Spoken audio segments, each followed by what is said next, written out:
Assalamualaikum warahmatullahi wabarakatuh. Alhamdulillahirabbil alamin. Anak-anakku yang Bapak banggakan kelas 8, semoga Allah selalu memberikan kesehatan kepada kita semua. Walaupun dalam keadaan pandemi seperti ini, kita harus tetap belajar dan tetap semangat untuk mengikuti pembelajaran PJJ ini. Hari ini kita akan belajar mata pelajaran Akidah Akhlak kelas 8 semester 1. Namun sebelum Bapak menjelaskan materi, Bapak akan memaparkan terlebih dahulu materi apa saja yang akan dibahas di semester 1. Yaitu di bab 1 kita akan mempelajari tentang Al-Quran dan keistimewaannya. Di bab 2 kita akan membahas mukjizat dan kejadian luar biasa lainnya. Di bab 3 kita akan membahas membiasakan akhlak terpuji, ikhtiar, tawakal, sabar, syukur, dan qanaah. Di bab 4 kita akan membahas menghindari akhlak tercela, ananiah, putus asa, ghadab, dan tamak. Di bab 5 kita akan membahas adab seorang muslim terhadap orang tua dan guru. Kemudian di bab 6 kita akan membahas keteladanan Nabi Musa alaihissalam. Itu 6 bab yang akan kita bahas di semester 1 ini. Kemudian kita akan langsung ke bab 1.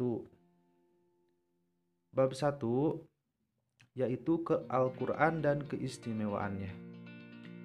Al-Quran merupakan mukjizat yang paling sempurna yang diturunkan Allah kepada Nabi Muhammad SAW. Saking sempurnanya, tidak ada Al-Quran, tidak ada kitab yang lain yang bisa menandingi kesempurnaan Al-Quran. Apa yang menjadi kesempurnaannya itu kita lihat dari sejarah Al-Quran terlebih dahulu. Namun sebelum ke sana kita lihat ada gambar.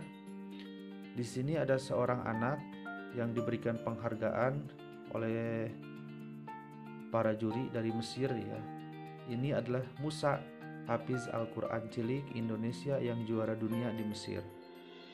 Ini suatu kebanggaan bagi kita, luar biasa seorang anak kecil yang bisa hafiz Al-Quran. Nah, dari gambar ini tentunya akan banyak hal yang menjadi pertanyaan di benak kalian. Silakan kalian berikan komentar nanti di kolom komentar untuk memberikan pertanyaan.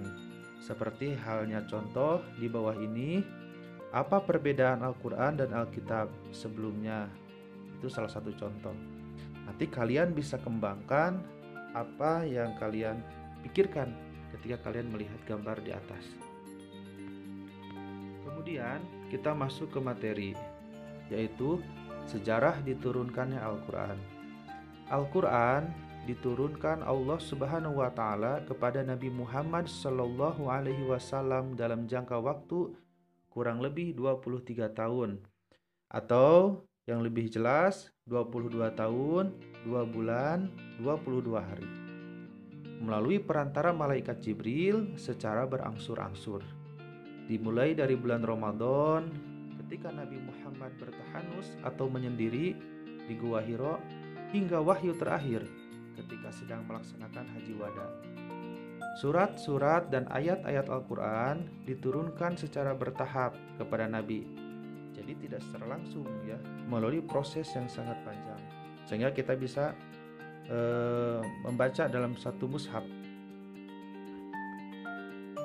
Dalam Al-Quran dijelaskan, Al-Quran itu telah kami turunkan secara berangsur-angsur, agar kamu membacanya perlahan-lahan kepada manusia, dan kami menurunkannya bagian demi bagian.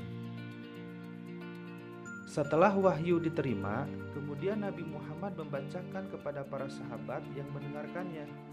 Para sahabat kemudian diperintahkan mencatat ayat-ayat, ada yang di atas kayu, pelepah kurma, di atas batu, tulang unta, dan lain sebagainya.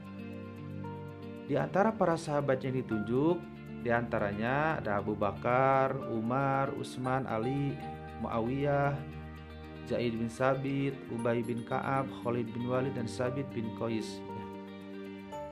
Nah, dari sejarah itu ada proses penurunannya atau periodisasi turunnya Al-Quran. Periodisasi turunnya Al-Quran ini ada dua bagian. Yang pertama, periode sebelum hijrah atau periode yang disebut dengan periode Makkiyah, atau periode yang kedua, periode sesudah hijrah atau yang lebih dikenal dengan sebutan periode Madaniyah. Periode Makkiyah yaitu ayat Al-Quran yang turun sebelum Nabi Muhammad hijrah ke Madinah. Ayatnya berjumlah 86 surat, diturunkan selama 12 tahun 5 bulan. Wahyu yang pertama kali turun yaitu pada tanggal 17 Ramadan, yaitu surat Al-Alaq ayat 1 sampai 5 ya. Kalian bisa baca sendiri ya. Mungkin ada yang sudah hafal atau belum, silakan dihafalkan. Periode Makkiyah ini menimbulkan bermacam-macam reaksi. Ya, ada beberapa reaksi dari masyarakat Arab. Yang pertama, segolongan kecil dari mereka menerima dengan baik ajaran-ajaran Al-Quran. Nah, ini orang yang menerima. Yang kedua, sebagian besar dari masyarakat mereka menolak karena kebodohan mereka, karena keteguhan mereka mempertahankan tradisi nenek moyang mereka. Ya, salah satunya yang digambarkan oleh Abu Sufyan. Kalau sekiranya Bani Hashim memperoleh kemuliaan nubuwah, kemuliaan apa lagi yang tinggal untuk kami misalkan ya. Kemuliaan apa lagi yang tinggal untuk kami? Jadi Abu Sufyan sudah mempertahankan nenek moyangnya. Yang ketiga, dakwah Al-Quran mulai melebar melalui perbatasan Mekah menuju daerah-daerah lainnya.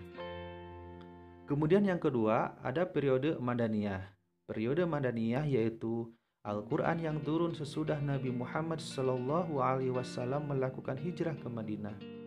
Ayatnya berjumlah 28 surat, turun selama 9 tahun 9 bulan. Selama masa periode ini, dakwah Al-Quran dapat mewujudkan suatu prestasi besar karena penganut-penganutnya telah dapat hidup bebas melaksanakan ajaran-ajaran agama Yasrib yang kemudian diberi nama Madinah Al-Munawwaroh. Ya. Kemudian Nabi Muhammad juga memberikan pesan terakhir, Al-yauma akmaltu lakum dinakum wa atmamtu alaikum nikmati wa raditu lakum al-islam madina wa manitturu fi mahsomatin ghairu mutahili ismi fa innallaha ghafurur rahim. Pada hari ini ku telah sempurnakan untuk kamu agamamu dan telah kucukupkan bagimu nikmatku dan telah kuridhoi Islam itu jadi agamamu.